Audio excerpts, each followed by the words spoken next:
Good morning, everybody, or good afternoon or good evening, depending on where you're joining today's webinar from. My name is Mike Booth, Senior Marketing Manager for AeraMax Professional, and today's webinar is Wipe them Out, how to address odors, germs, and complaints from your facility's restroom. So we're really going to be focusing in on the topic of bathrooms and restrooms, and really understanding the connection between indoor air quality and some of the other broader issues that can be experienced in these types of environments. So first of all, thank you for taking the time to join. We're going to be spending around 30 minutes going through today's content. There's a lot to get through, so we're not going to waste any time. We're going to dive straight into things. We're going to try and reserve a little bit of time towards the end for Q&A. So the screen that you're looking at now, you'll notice that there's the option to add the Q&A into this screen. We're actually going to move away from this screen into a full screen mode to really give you the full visual benefit of the slides, but you'll be able to move back out of that if you wish to add a Q&A, or just make a mental note of your question, and we'll move back to this view towards the end of the webinar, so you'll be able to enter those questions in there at the end. So let's go ahead and get started. So there are three key learning objectives to what we want to get through today. First of all, really, why should we care about the air in general? You know, in these types of application areas, restrooms and bathrooms, why should we be thinking about air and the impact that air can have? Secondly, what's the connection between specific issues in the restroom and these broader concerns around air quality? And then finally, what's the solution? What can be done about it? So we'll get into that topic towards the end of the webinar today. So the first subject matter, why should I care when it comes to air quality, and why should we care about these restroom environments? Well, a lot of this information is probably not going to be news, but I think sometimes it helps put some facts or some research or some true consumer opinion to the subject matter. So here's some interesting research that was actually done by Procter & Gamble Professional, and they found that really it doesn't matter how good the service or how great your employees are, or how nice of a smile or how satisfied they are with the overall service. Really, the bathroom and the restroom cleanliness and perceived freshness is really what matters the most to 92% of consumers when it comes to deciding whether they're going to be a true patron, whether they're going to be a repeat customer. So this overall importance of cleanliness and hygiene really runs through the core of a general customer's opinion. Also, actually, when it comes to their perception or their negative opinion on an independent business, 9 out of 10 people agree that whether it's a lounge, a restroom, a lobby area, but in general, those public shared spaces, that has such a big influence on their overall perception of the environment. So really all we're saying here is the first impression truly never dies, and people, even if they enjoy what you offer in your facility, whatever type of facility that may be, some of the areas that maybe we're not thinking the most about actually have a significant influence on these people's perception and their desire to come back and spend more time or spend more money in that environment. Thinking about some specific application areas, we're really looking at restaurants and hotels in this slide, but it does apply to a broader area when we take what this data is actually telling us. So people who spend at least one night a month in a hotel, which if you think about people frequently traveling for business or people who have the ability to do that for a social benefit, they actually rank bathroom cleanliness as their top concern. So these are the people really spending a good amount of time out of the comfort of their own home.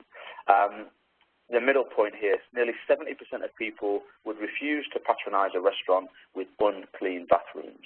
So again, there's no comment about the quality of their experience, the quality of their food, the quality of the service. Really, a significant proportion, over 2/3 of people asked, would not come back and spend more money or spend more time in that restaurant environment.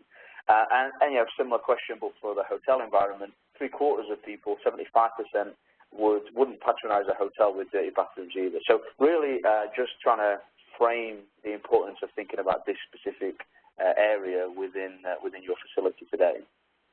So ultimately, restaurants can be a constant concern when it comes to contamination. And actually, in general, away from hotels or restaurants, two-thirds or 2 out of 3 people believe that the restroom is actually a reflection an organization. So think about if you're joining the webinar today from more of a office environment or maybe an educational environment, it's still a very clear reflection on the overall organization, what people experience within the restroom. And we can kind of apply this to our own friendship circles, right? If people say that a person's bathroom in their home is actually a reflection of their, the overall environment or their overall approach to hygiene and cleanliness. And the same could be said for sure when it comes to these types of commercial environments as well.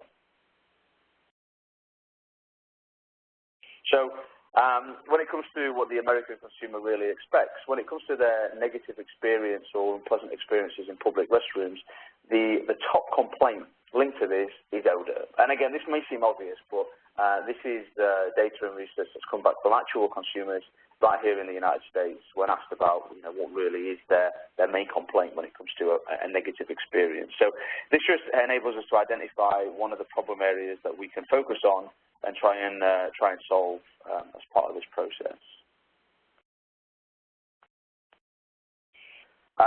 So when it comes to the type of odor that they're actually trying to deal with, when people were asked, and these are the people whose responsibility is to keep these environments clean, either the people doing the cleaning or managing the team of people who are responsible for the cleaning, 67% of them say that odor removal is the toughest task, and actually 45%, so nearly half of people asked, say the real challenge is removing persistent odors, so the things that often linger in the air or can easily become ingrained in an environment if things aren't kept on top of. So something to consider when asking people who are actually responsible for dealing with these issues. So we've thought about the end user's perception, but also the challenge from the worker's point of view or the operational people's point of view.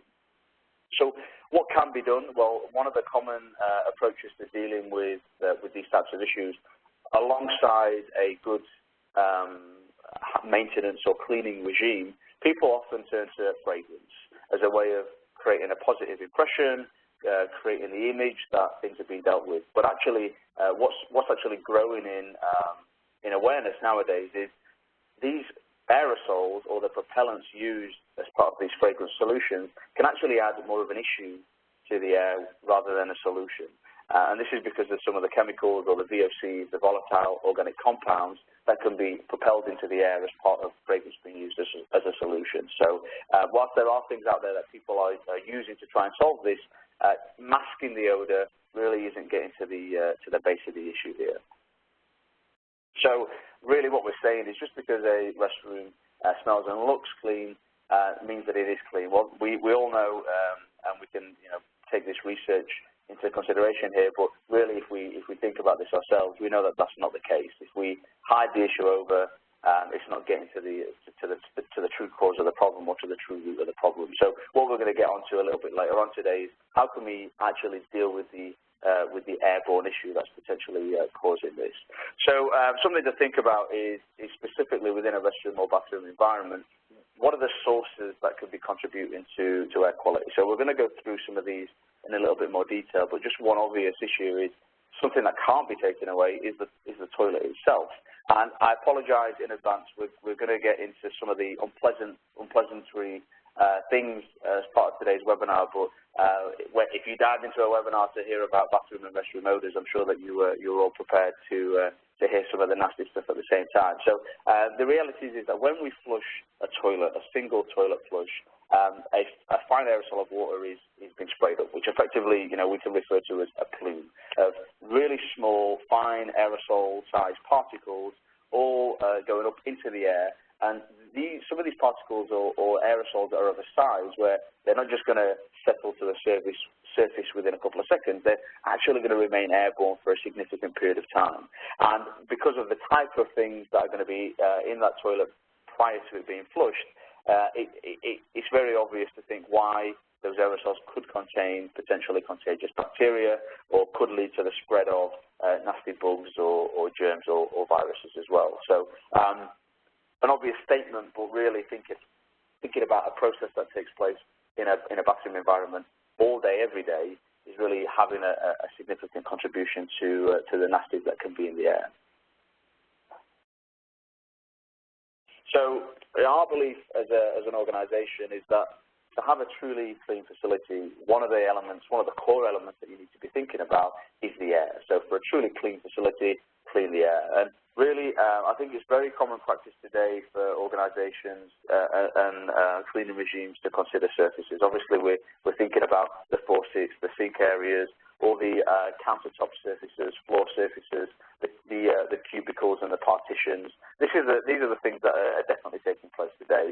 More and more common is to see hand hygiene solutions. Obviously, soap and paper, hand towels or hand dryers, they're all enabling these environments to become more hygienic in some way, shape or form. And then after that, the idea of some sort of hand sanitizer or alcohol gel or hand foam being available, just to add that extra layer of clean and protection to the whole process of someone exiting a restroom environment. But if we think about surfaces and hands, the part of the triangle that we believe is missing in this consideration is air, and it really is a critical component of ensuring these types of environments are truly clean.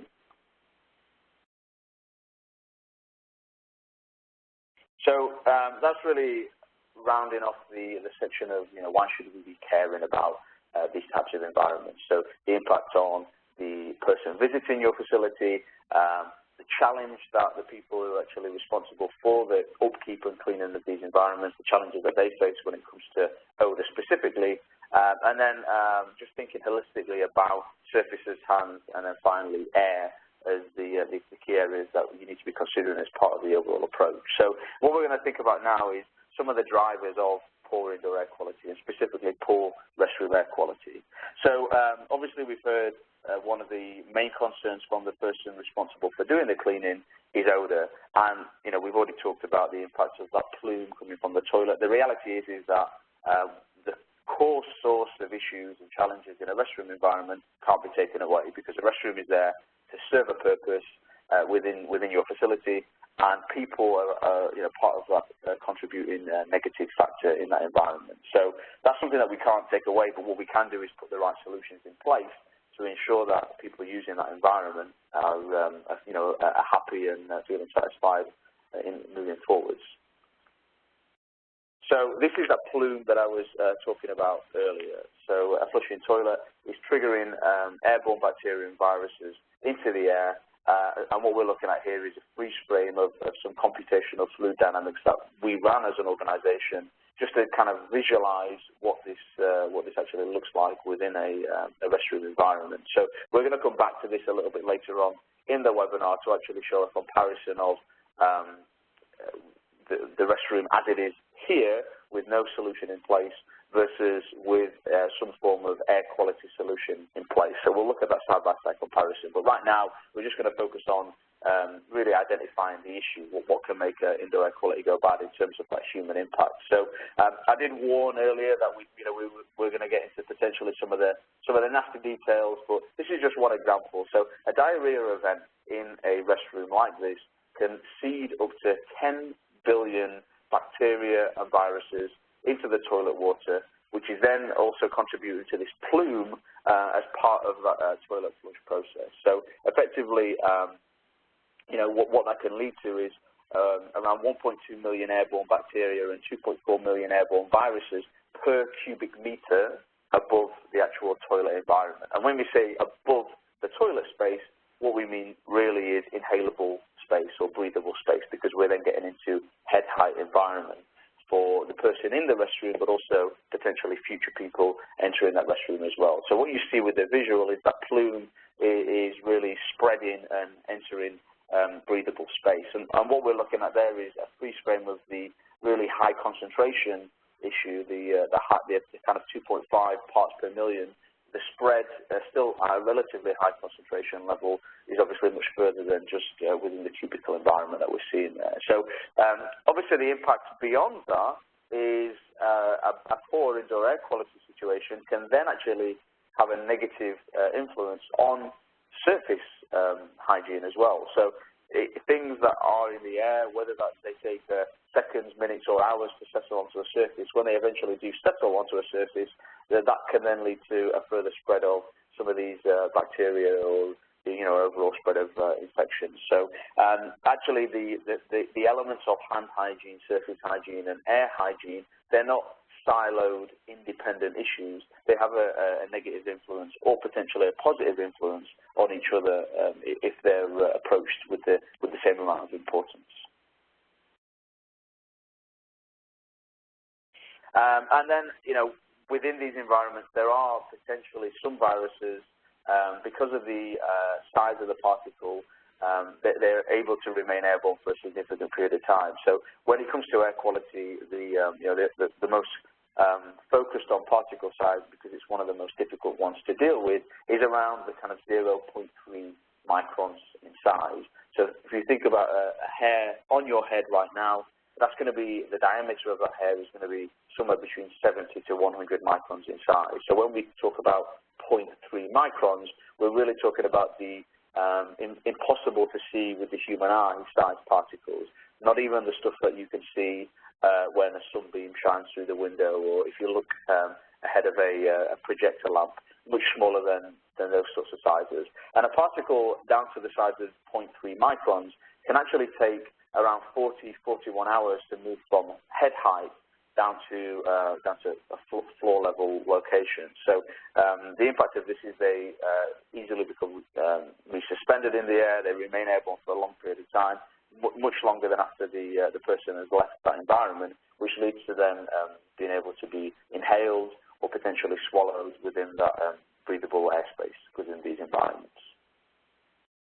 So, I promise you that that's some of the more gruesome details out of the way. So what we're going to think about now is some of the other things that can have an influence on poor air quality as well. So bacteria and viruses we've touched on there, but also other kind of influenza or the common cold, all these things that people come into your types of facilities and share, especially when spending time in shared airspaces. These can also exist in the bathroom environment. People who suffer from allergies, and now this is around about 20% of the US population, these issues can also be present in a bathroom and restroom environment. We've touched a little bit on VOCs, volatile organic compounds. Within the broader environment, these can be coming from things like cleaning supplies, printers, flooring, paints, carpets, hard furniture. All these things can be off-gassing, potentially harmful VOCs into the air. But then specifically within the restroom environment, cleaning supplies used can have a negative impact, and also some of those fragrance solutions that are very common in the marketplace, they can potentially be having a negative impact on people's health, even if they are perceived to be a solution within these environments. And then, of course, we've talked about odors in some detail already. Thinking about some of these topics more specifically, pollution, which is becoming more and more of a growing concern, or at least we're becoming more and more aware of the impact of poor air quality, poor outdoor air quality as it enters our facility. So what we can see here is a heat map of primarily the United States, which is showing the level of PM 2.5 from a level of 0 all the way to 20. And the World Health Organization deem acceptable to be around a level of 10. So obviously mainly within the city environments or the more industrial environments, you're seeing that colour move into the yellow, into the orange, and then eventually into the red, where really there's a potential risk in the outdoor environment that can easily be spreading into the indoor environment. And then we can take a look at the global map when it comes to this outdoor pollution. Again, the World Health Organization for this deeming the acceptable level as being 10.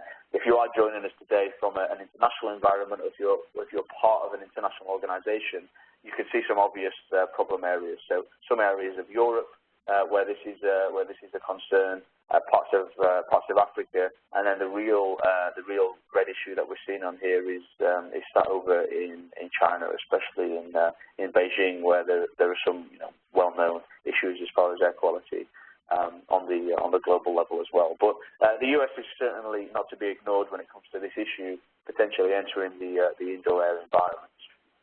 So I mentioned allergies as well. People often perceive this to be a very seasonal issue. So it's right that some issues like tree pollens and grass pollens, they're going to be affecting people who suffer from allergies in 1 or 2 seasons throughout the year. But actually, there are many issues that affect people with allergies that are there all year round. So indoor mold, dust mites, pet dander that could be coming in from people entering the environment, things like cockroaches, which none of us want to think about, but pest control is something that we probably are all doing in our facilities today.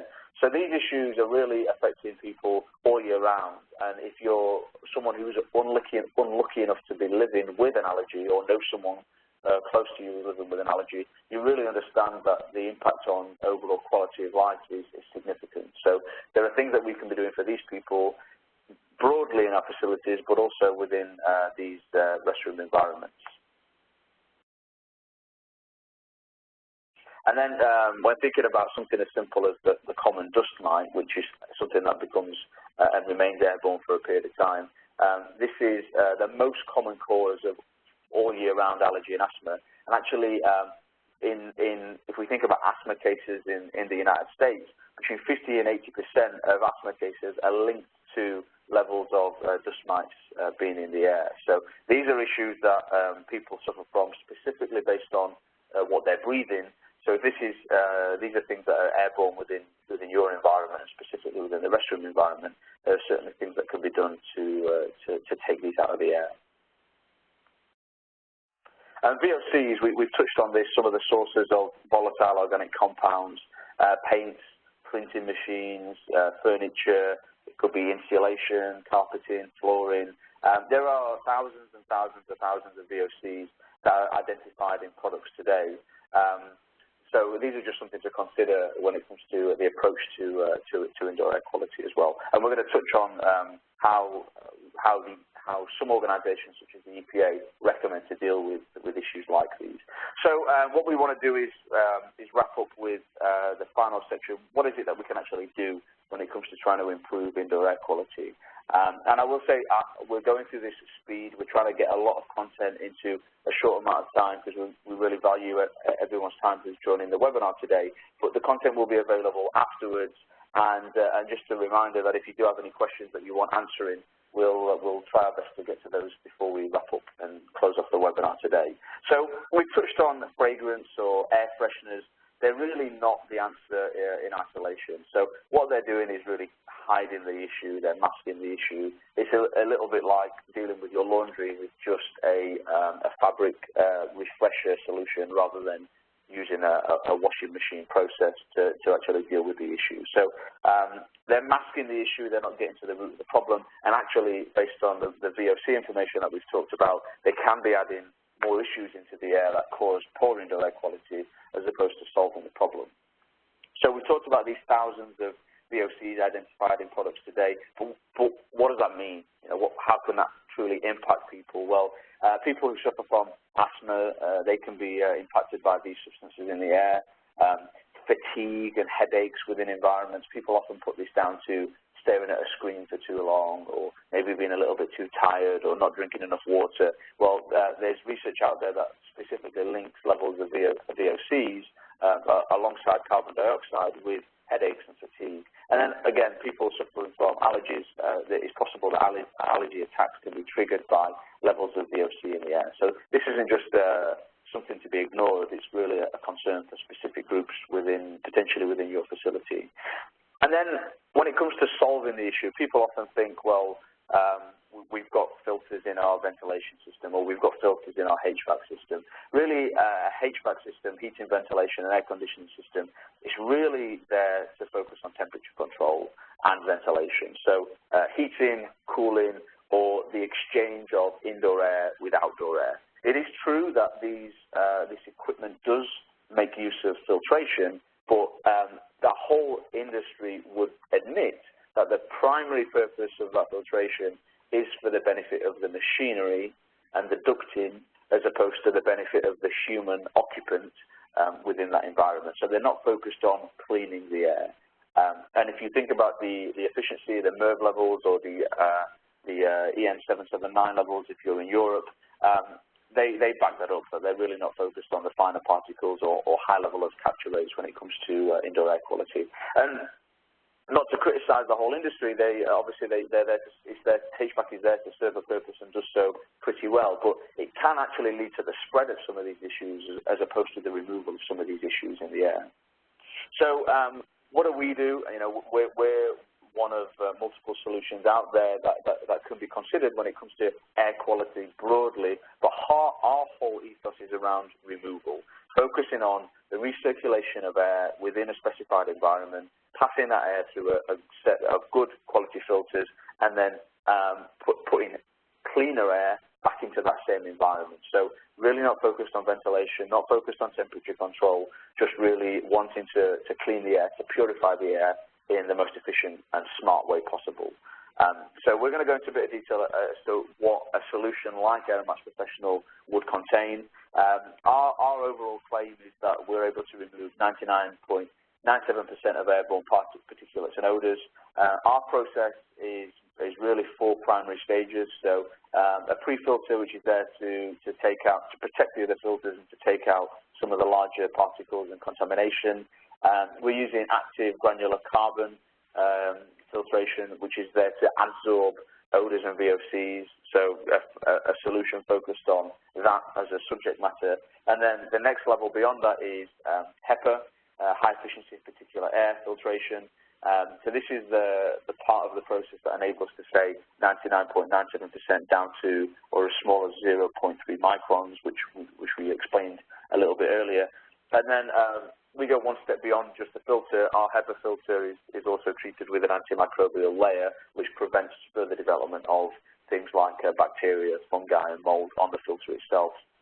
And then finally, we incorporate a bipolar ionizer, which is there to enhance the physical filtration process as the air passes back through the machine, but also charge that air with positive and negative ions as it enters the environment again, which can break down things like odors and bacteria and viruses in the air itself. So our process is really holistically trying to focus on different issues with different types of filtration processes. So when combined, enable us to provide really a very valid solution for this type of restroom environment.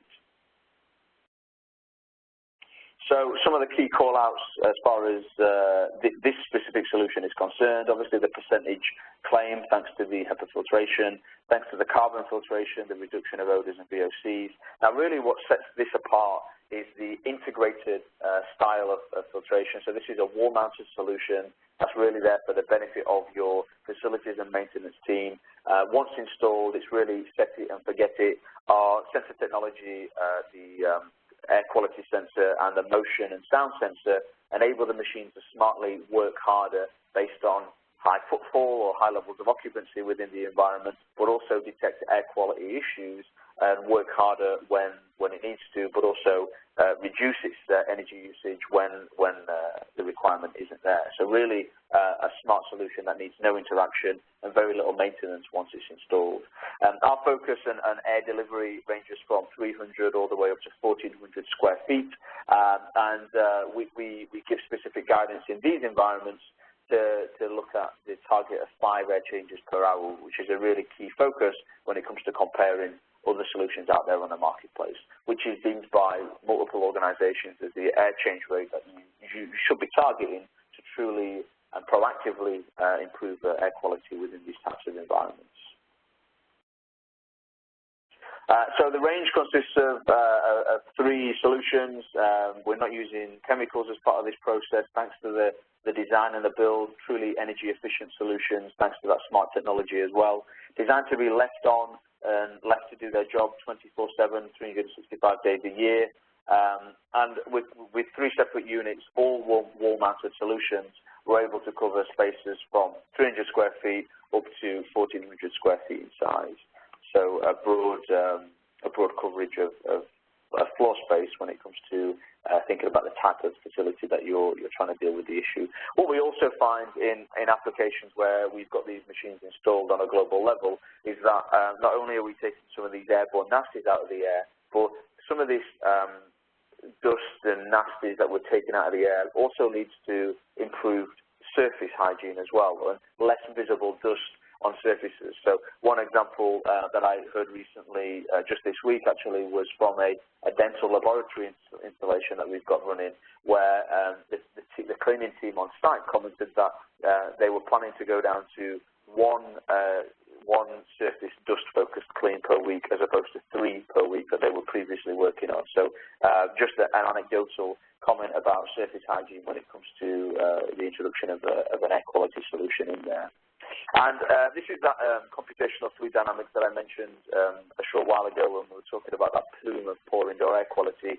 The left-hand side of the screen, what you're looking at is the spread of that high concentration, that 2.5 parts per million, with all 6 toilets flushing at the same time.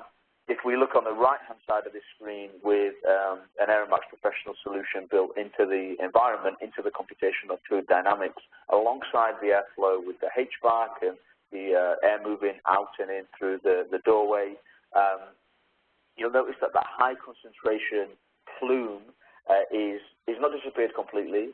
It's impossible with the constant introduction of contamination from those toilets. Nothing's going to completely get rid of that, but it's significantly reduced and the spread is much less. So it's really a close proximity to the toilet basin itself, which is taking it out of that inhalable space, taking it out of that breathable air space that is really the lead to the potential spread of these airborne nasties. And then finally, just focus purely on small particle removal in the air. We do, multiple types of testing and analysis on this, but here's an example of a particle count using a high-grade laser particle counter of around, 20,000 to 25,000 particles per liter of air. What we see is at the point of us introducing an air purification solution, there's a very quick decline in airborne particulates measured in the air. We're seeing around about 70% reduction in airborne particulates in a real-world environment, which I'm sure we'll all agree is a significant reduction of risk when it comes to the spread of some of these issues that we've talked about on the webinar today. And, we've got a huge amount of great comments from people who've got this solution installed. So one example here in the US was the Alamo Drafthouse Cinema, where we've dealt with some of their concerns in the restroom environment. I would really recommend heading over to AeraMaxPro.com, where you can actually see a video for this testimonial. You can read more from Daniel, who's the facility manager on site there, and also see a number of other restroom-focused and bathroom-focused applications where people truly have great things to say about the benefit that they perceived and the benefit we were able to demonstrate to them when it came to their overall hygiene and cleanliness within their restroom environment. So obviously we're focusing on the restroom on today's webinar, but this could be a restroom environment across multiple application areas, whether that's in an office space, an educational environment, maybe it's in a food or restaurant environment, corporate offices, gyms, locker rooms, fitness environments. Truly the applications are endless when it comes to thinking about restroom and bathroom hygiene. And then overall, what's the bottom line benefit by taking this type of approach to indoor air quality? Well, there's multiple research out there, and again, it's just impossible for us to try and cover all of this on a webinar of this length. But you're going to get a ton of information on the website if this is of interest to read more about it. But some of the benefits that we're able to show are improved productivity, reduction of absenteeism. We talked a lot at the start of today's webinar about the perception of a facility's in the eyes of a repeating customer, taking out complaints, especially odor complaints, and in general just creating a more positive, healthier environment for your customers, patients, students, or workforce. So, multiple benefits across the overall spectrum of indoor air quality. So we've gone a little bit over, five minutes over what we wanted to cover, but hopefully the content has been of value. We've covered a lot of content at a high speed on the webinar today. So thank you for your patience as we've gone through this very, very quickly.